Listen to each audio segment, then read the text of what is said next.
अगर आपने इस वीडियो को क्लिक किया है तो आप भी मेरे तरह ही एक फ़िश लवर या तो एक हॉबिस्ट है जो फ़िश रिलेटेड कोई भी इंफॉर्मेशन या तो वीडियो देखना पसंद करते हैं। तो आज का वीडियो में हम बात करेंगे best fish for beginners to start a hobby. कौन सा फ़िश बिगिनर्स के लिए अच्छा है एक हॉबी स्टार्ट करने के लिए।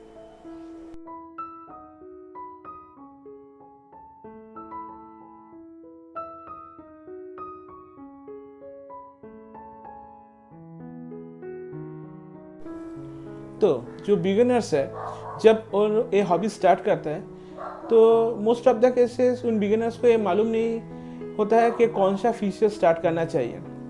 वो अलग बात है, कुछ बिगिनर्स है जो कि पहले होमवर्क कर लेते हैं या तो थोड़ा स्टडी कर लेते हैं जो कौन सा फिश रखना चाहिए।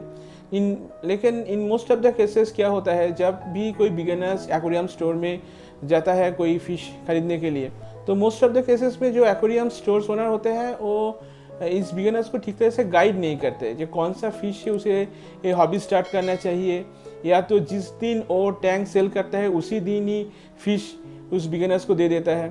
तो इस गाइडेंस की कमी की वजह से क्या होता है, जो फ़िश बिगिनर्स को नहीं लेके आना चाहिए वो फ़िश बिगिनर्स लेके चला जाता है। तो वो फ़िश ले आने के बाद उसे बहुत सारा प्रॉब्लम फेस करना पड़ता है। वो फ़िश कुछ ही दिनों में मर जाता है, या तो उस फिश को मेंटेन करने में उस बिगिनर्स को बहुत प्रॉब्लम फेस करना पड़ता है, बहुत सारे इश्यूज देखा जाता है उस फिश में।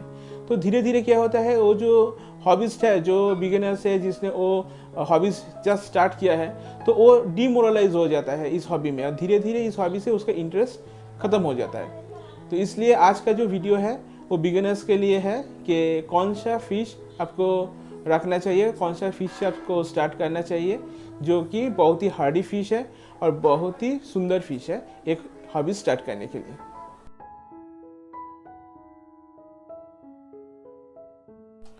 तो सबसे पहला जो फ़िश है वो है बेटा फ़िश। तो अगर आप एक बिगिनर्स है तो आप बेटा फ़िश से हॉबी स्टार्ट कर सकते हैं। तो बेटा फ़िश का सुंदरता किसमें है, उसका कलर में और उसका फिन्स में। बहुत ही सुंदर देखने वाला फ़िश है। तो बहुत सारे लोग क्या करते हैं, इस बेटा फ़िश को एक छोटे से बोल में रख देते हैं, क्योंकि बेटा फ़िश को ऑक्सीजन का ज़रूरत नहीं होता है। क्योंकि बेटा फ़िश को जब भी ऑक्सीजन का ज़रूरत होता है तो वाटर के सरफेस में आके बाहर से ऑक्सीजन ले सकते हैं। तो ये गलत है। जब भी आप बेटा फ़िश रखेंगे आपके टैंक में, आपके घर में, तो बेटा फ़िश को एक टैंक में रखिए। बेटा फ़िश के लिए ज़्यादा बड़ा टैंक का ज़रूरत नहीं है, मिनिमम 1 फीट और 1.5 फीट का टैंक से ही हो जाएगा। और टैंक में अच्छा फिल्ट्रेशन रखिए और हीटर आप इंस्टॉल कीजिए।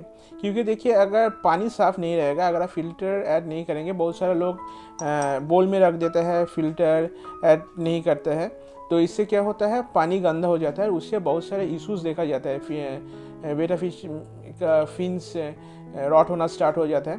तो इसलिए आप एक अच्छा फिल्ट्रेशन बेटा फ़िश के टैंक में रखिए और उसके साथ एक हीटर आप इंस्टॉल कीजिए।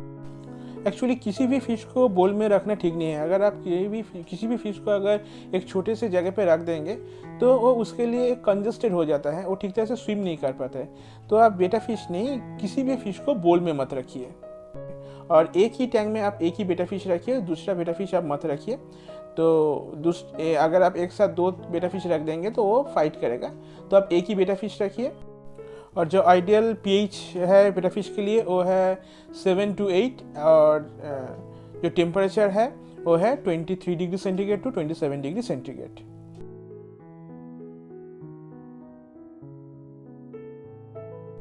और नेक्स्ट जो फ़िश है वो है एंजल फ़िश।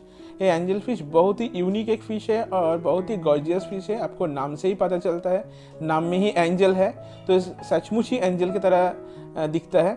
तो ये बहुत ही इजी टू कीप है। आप इसे आपके टैंक में रखिए, एक साथ 4-5 एंजल फ़िश आप आपके टैंक में रखिए।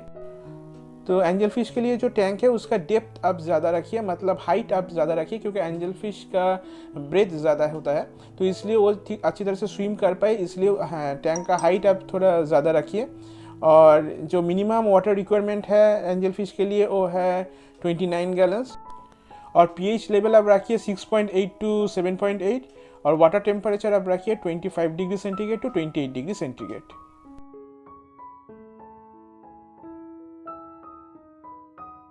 और नेक्स्ट जो फिश है वो है गप्पी फिश।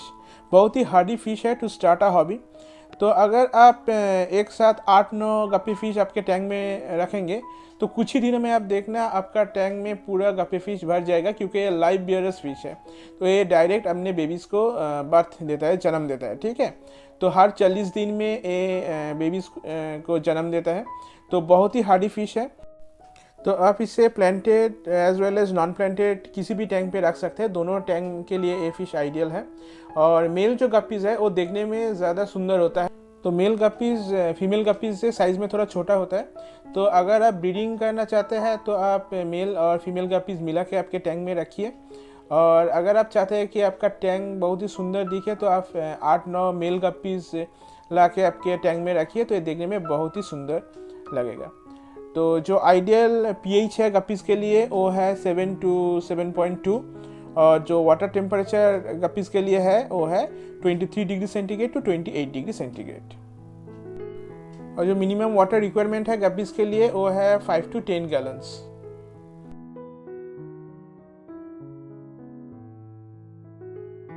और नेक्स्ट जो फिश है वो है टेट्रास। तो मार्केट में आपको बहुत सारा वैरायटीज़ का टेट्रास आपको मिल जाएगा। Neon tetra, cardinal tetra, window tetra, तो बहुत सारा, सार्पे टेट्रा, तो बहुत सारा वैरायटीज़ मिलता है टेट्रास का। तो कोई भी टेट्रा आप लेके आपके टैंक में रख सकते हैं। और ये टेट्रास भी planted as well as non planted दोनों ही टैंक में के लिए आइडियल है। तो ये टेट्रास एक्चुअली साइज़ में ज़्यादा बड़ा नहीं होता है, मैक्सिमम 2 इंचेस तक बड़ा होता है। कुछ टेट्रास इससे थोड़ा ज़्यादा बड़ा होता है। तो इसके लिए आपको टेट्रास के लिए बहुत बड़ा टैंक का ज़रूरत नहीं है। तो मिनिमम जो वाटर लगेगा आपको टेट्रास के लिए वो है 10 to 20 गैलन्स। और अगर आप टेट्रा को ठीक तरह से केयर करेंगे तो ये टेट्रा आपके टैंक में 10 ईयर्स तक रह सकता है। तो ये एक्चुअली स्कूलिंग फिश है। अगर आप कोई भी टेट्रा रखना चाहते हैं आपके टैंक में तो आप एक साथ 7-8 टेट्रास एक साथ खरीदिए, क्योंकि ये स्कूलिंग फिश है। स्कूलिंग में बहुत ही ज़्यादा अच्छा रहता है, ज़्यादा अच्छा दिखता है। तो जो पीएच लेवल है टेट्रास के लिए वो है 6.5 to 7, और जो वाटर टेम्परेचर है टेट्रा के लिए वो है 21 degree centigrade to 26 degree centigrade.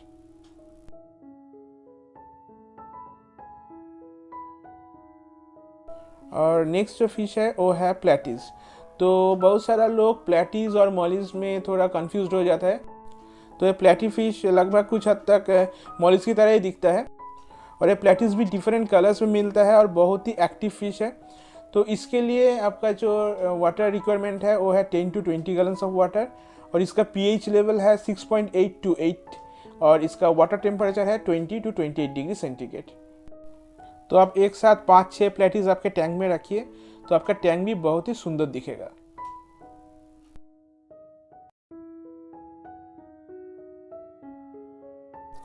और नेक्स्ट जो फिश है वो है मॉलीज। तो जैसे मैंने पहले ही बताया कि मॉलीज और प्लेटीज लगभग कुछ एक ही तरह का दिखता है। तो आप इस मॉलीज को भी आपके टैंक में रखिए। बहुत ही हार्डी फिश है, साइज़ में छोटा है और बहुत सारा वैरायटीज़ और कलर्स में मिलता है ये मॉलीज। तो ये मॉली फिश बहुत ही इजीली अवेलेबल है किसी भी एक्वेरियम स्टोर में। और ये फिश भी लाइव बियरस फिश है, ये भी डायरेक्ट बच्चे को जन्म देता है गप्पीज़ की तरह। तो अगर आप मॉलीज आपके टैंक में रखते हैं तो कुछ ही दिनों में आप देखेंगे कि ये बेबीज़ को बर्थ देंगे और कुछ ही दिनों में आपका टैंक पूरा भर जाएगा मॉलीज फिश में। तो आप 6-7 मॉलीज एक साथ आपके टैंक में रखिए और बहुत ही सुंदर देखने वाला फिश है। और मॉलीज के लिए जो टैंक रिक्वायरमेंट है 10 to 20 गैलन्स है। और इसका पीएच लेवल है 6.7 to 8.5, और इसका टेम्परेचर है 23 degree centigrade to 27 degree centigrade.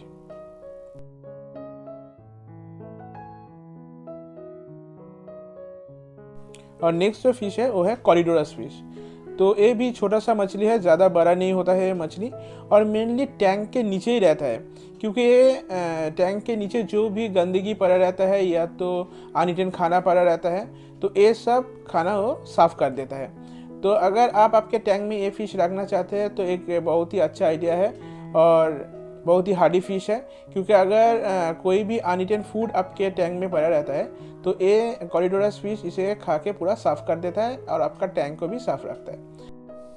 और जो मिनिमम टैंक साइज़ है कॉरिडोरस फिश के लिए वो है 10 to 20 गैलन्स, और पीएच लेवल है 7 to 8, और टेम्परेचर है 23 degree centigrade to 26 degree centigrade. तो आप ये कॉरिडोरस फिश किसी भी फिश के साथ रख सकते हैं, आप टेट्रस के साथ रख सकते हैं, आप बेटा फिश के साथ भी रख सकते हैं, तो इसमें कोई भी प्रॉब्लम नहीं है।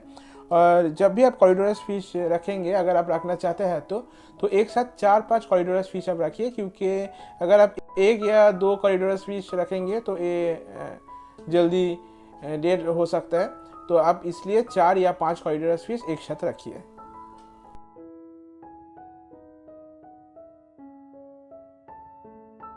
और नेक्स्ट जो फिश है वो है गोरामी। तो एज अ बिगिनर आप ड्रॉप गोरामी से स्टार्ट कीजिए। 3-4 ड्रॉप गोरामी आप आपके टैंक में रखिए, तो ये बहुत ही सुंदर दिखता है, आपको टैंक को भी बहुत ही एक डिफरेंट लुक्स देता है ये गोरामीज। तो एक गोरामी भी बेटा फिश की तरह ही वाटर के सरफेस में आके बाहर से ऑक्सीजन लेता है। फिर भी गोरामी टैंक में भी आपको एक अच्छा फिल्ट्रेशन रखना चाहिए, क्योंकि पानी अगर आप साफ नहीं रखेंगे तो किसी भी फिश में इश्यूज आ सकता है। ठीक है, तो मिनिमम टैंक साइज जो ड्रॉप गोरामी के लिए लगेगा वो है 10 to 20 गैलन्स, और इसका pH लेवल है 6.8 to 7.8, और इसका टेम्परेचर है 22 degree centigrade to 28 degree centigrade. और ये dwarf gourami slow moving fish है और बहुत ही इजी टू कीप है।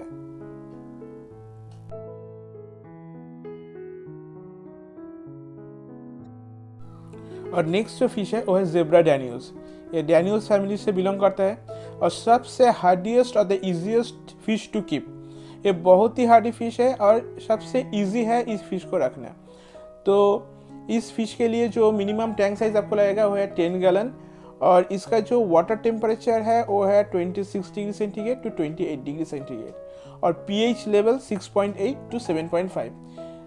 पर ये जो फिश है ज़ेब्रा डैनियल्स, ये बहुत ही हार्डी फिश है, इसके लिए इतना ज़्यादा आपको वाटर टेम्परेचर या तो pH लेवल मेंटेन करने की कोई ज़रूरत नहीं है। मैंने एक वीडियो बनाया है ज़ेब्रा डैनियल्स के केयर के बारे में, अगर आप चाहते हैं तो वीडियो भी देख सकते हैं, उसका लिंक मैं डिस्क्रिप्शन में दे दूंगा। तो ये ज़ेब्रा डैनियल्स बहुत ही एक्टिव फिश है, हमेशा टैंक में मूव करता रहता है और मेनली वाटर सरफेस में रहना ज़्यादा पसंद करता है। और ये ज़ेब्रा डैनियल्स कूलिंग फिश है, तो जब भी आप ये ज़ेब्रा डैनियल्स फिश खरीदेंगे तो एक साथ 6-7 मछली एक साथ खरीदिए। और ये zebra danios planted tank as well as non planted tank, दोनों टैंक के लिए ही आइडियल है, आप किसी भी टैंक में रख सकते हैं।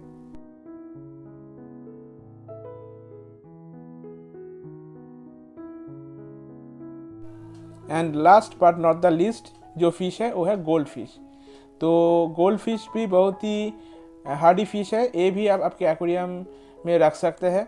तो गोल्ड फिश बहुत ही पॉपुलर फिश है और किसी भी एक्वेरियम स्टोर्स में इजीली अवेलेबल है, किसी भी एक्वेरियम स्टोर्स में आपको मिल जाएगा।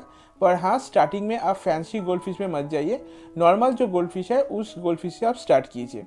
तो जो मिनिमम टैंक साइज लगेगा गोल्ड फिश के लिए वो है 30 गैलन्स, और जो वाटर टेम्परेचर गोल्ड फिश के लिए है वो है 20 to 24 डिग्री सेंटीग्रेड, क्योंकि gold fish cold water fish है और इसका pH लेवल है 7 to 8। तो गोल्ड फिश टैंक के लिए जो आपको करना है, अगर आप बेयर बॉटम टैंक रखेंगे गोल्ड फिश के लिए तो वो बहुत ही अच्छा है। ज़्यादा सबस्ट्रेट या तो ग्रेवल्स आप गोल्ड फिश के टैंक में मत दीजिए, क्योंकि ये जो फिश है ये आपके टैंक को बहुत ही गंदा करता है, तो बहुत ज़्यादा खाता भी है और बहुत गंदा भी करता है। तो इसलिए आप बेयर बॉटम टैंक रखिए ताकि आपको टैंक साफ़ करने में आसानी हो। तो बहुत सारे लोगों का ये कहना है कि गोल्ड फिश स्टार्टिंग में रखना ठीक नहीं है, पर हाँ, फैंसी अगर गोल्ड फिश है तो आप फैंसी गोल्ड फिश से स्टार्ट मत कीजिए, आप नॉर्मल गोल्ड फिश से स्टार्ट कीजिए, क्योंकि गोल्ड फिश बहुत ही हार्डी फिश है। सब कुछ डिपेंड करता है उसके केयर के ऊपर कि आप गोल्ड फिश को किस तरह से केयर करते हैं। तो इन सब फिशेस में से जो भी फ़िश आपको अच्छा लगता है वो फ़िश आप आपके टैंक में रखिए, और उसके साथ एक हीटर और एक अच्छा फ़िल्टर आपके टैंक में आप इंस्टॉल कीजिए। क्योंकि अगर आप फ़िल्टर नहीं रखेंगे आपके टैंक में तो पानी गंदा होगा, और पानी गंदे होने से क्या होता है, बहुत सारा इश्यूज़ या तो बहुत प्रॉब्लम देखा जाता है फ़िश में। तो एक अच्छा फ़िल्टर, कोई भी फ़िश आप क्यों ना रखें, उसके साथ एक अच्छा फ़िल्टर आपके टैंक में आप ज़रूर इंस्टॉल कीजिए। तो आशा करता हूँ आज का वीडियो आपके लिए कुछ हेल्पफुल हुआ, कुछ इन्फॉर्मेटिव हुआ। तो इसी आशा के साथ आज का वीडियो बस इतना ही, मिलेंगे एक नया वीडियो के साथ, तब तक के लिए नमस्कार।